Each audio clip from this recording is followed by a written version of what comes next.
Olá, sou a Rita França Ferreira e dou-lhe as boas-vindas ao podcast Vita Ler, onde todas as semanas ajuda a criar hábitos de leitura e a viver os livros de forma simples e leve. Acredite, no final vai poder dizer sem preguiça: Vita Ler. Com um livro de uma editora já inexistente em Portugal, a Livros Cotovia, que publicou obras como a série oriental Viagens, parti para o Japão com uma pérola intitulada Livro Usado, do autor Jacinto Lucas Pires. O livro é um convite a uma viagem pelo arquipélago onde se evidenciam contrastes entre diferentes cidades.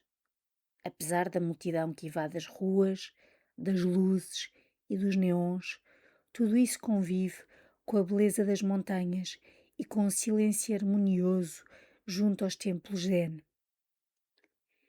Jacinto Lucas Pires inicia a sua viagem em Tóquio, sobre a qual refere que é uma cidade sobre a velocidade. Destaca os prédios altos e neon e ecrãs e milhares de pessoas passando em todos os sentidos. Em frente, no cruzamento, o sinal fica verde para os peões e a multidão, agora parada no passeio à espera, lança-se para a estrada toda ao mesmo tempo e atravessa vozes, rostos, corpos, cores. Sobre ela, pessoas magras que dão a impressão de verticalidade, um silêncio incrível, de agitação, de coisa funda. Num dos distritos mais movimentados de Tóquio, Shinjuku, a agitação não impede a atenção aos detalhes, como o instante em que se observa um bando de pássaros brancos, um silêncio alto. Uma mulher levanta os olhos e repara no voo, depois um homem também, depois mais pessoas. E por um instante parece inevitável que a multidão toda pare calada a olhar aquilo. Pássaros na cidade. Também há tempo para visitar Ginza, bairro conhecido pelas lojas e restaurantes luxuosos, pela sofisticação e arquitetura elegante, sempre com um toque japonês. Abraça-se Kyoto, uma cidade que nos parece vazia, mas o que pede é reclusão e introspeção. Chegar ao conjunto de templos de Nazenji, assim pela montanha, pelas traseiras, torna tudo, cada pormenor, um pouco mais secreto, um pinheiro breve, inclinado sobre o carreiro, no ar, pestanejando, uma borboleta. Gosto desta imagem, transmite leveza e plenitude. Nazenji é um dos mais importantes complexos de templos zen do Japão, situado nas montanhas Higashiyama, em Kyoto, onde espiritualidade e arquitetura se fundem numa harmonia discreta. Aqui o silêncio impõe-se naturalmente, numa paisagem equilibrada e serena. O silêncio, essa múltipla atividade que não cessa de nos rodear, nas palavras de John Cage, unindo tudo. Entramos pelos portões, descalçamo-nos à entrada, percorremos corredores e salas, sentamo-nos cá fora a olhar os jardins de pedra debaixo do céu e o que fica é apenas isso, uma ideia de silêncio, como uma suavidade do ar em redor da cabeça e das mãos, uma vontade em branco.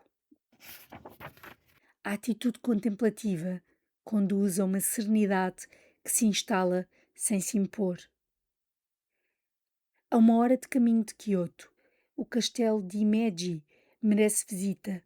Classificado como Património Mundial da Unesco, data do século XVI e é um dos castelos japoneses mais bem preservados e que resistiu aos incêndios. Sim, os castelos japoneses são de madeira e não de pedra. Viajar para Hiroshima é penoso e exige respeito. A 6 de agosto de 1945 foi lançada uma bomba atómica e não é de estranhar que, por esse motivo, os rostos, as ruas, as casas, tudo se olha de uma outra forma. Não se consegue olhar senão de uma outra forma, mais perdida e menos livre, dolorosa, distanciada. É impressionante e é impossível não nos emocionarmos ao visitar o memorial da bomba atómica. Essas ruínas levantadas no lugar do epicentro da explosão, milhares ou milhões de origamis, cachos de cores pendurados caindo de uma beleza simples, direta, doce, terrível, uma beleza de bondade. Não se esqueça a passagem dos portugueses no Japão. Comecemos pela doçaria, onde na confeitaria Fukusaya, situada em Nagasaki, se vende o famoso castelia, receita original dos portugueses antigos, uma espécie de filho antepassado do pão de ló português. Um pão de ló ligeiramente mais doce e com uma massa mais fina e mais densa, em tiras cortadas com toda a delicadeza, sem uma falha a direito. Depois, relembramos a introdução da espingarda no século XVI, no Japão, por parte dos portugueses, quando no alto do Monte Bizan, na cidade de Tokushima, na ilha de Shikoku, alguns locais se apercebem que o autor Jacinto Lucas Pires é português. Há minúcia e graciosidade em tudo o que nos circunda. No Japão, esteja-se onde se estiver, há sempre uma montanha. Mas aqui, até as montanhas são contidas e finas, quase delicadas. É impossível visitar o Japão sem estarmos acompanhados de um livro de haikus, pequeno poema japonês tradicional, conhecido pela sua estrutura, mas também pela sua simplicidade e ligação à natureza, onde se capta o instante. Especialmente o livro de haikus de Matsu Basho, considerado o poeta nacional japonês. Deixo aqui um. Nesta primavera, de novo em viagem, cresci tanto. Neste livro está muito presente a observação do autor, não só do ambiente que o circunda, mas sobretudo a atenção às pessoas, às suas expressões. No fim, o Japão não é apenas um destino, mas um espaço de contrastes, onde tudo coexiste. A velocidade e o silêncio, o urbano e o natural, o efêmero e o eterno. Mais do que uma viagem, o livro torna-se um exercício de atenção ao mundo e de descoberta da beleza no detalhe. A Papa Léguas propõe 2 viagens, um verão no Japão e a descoberta do Japão. Se partisse, levaria um caderno para registar impressões e um olhar sobre o mundo, na esperança de que entre caminhos e silêncios pudesse nascer poesia. Letras em Viagem é uma rubrica do podcast Vitaler que ganha energia numa parceria com a agência de viagens Papaléguas, especialista em guiar pequenos grupos e destinos fora da caixa com o propósito de fazer viajantes felizes. No último sábado de cada mês, a literatura encontra o caminho.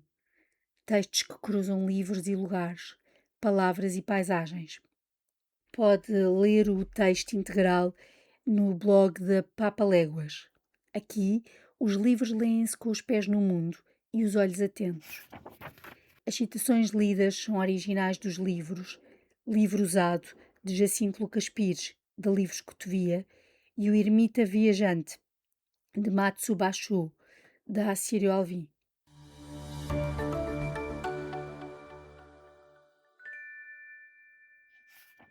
Vitaler, o podcast vitamínico que desperta desculpas para ler.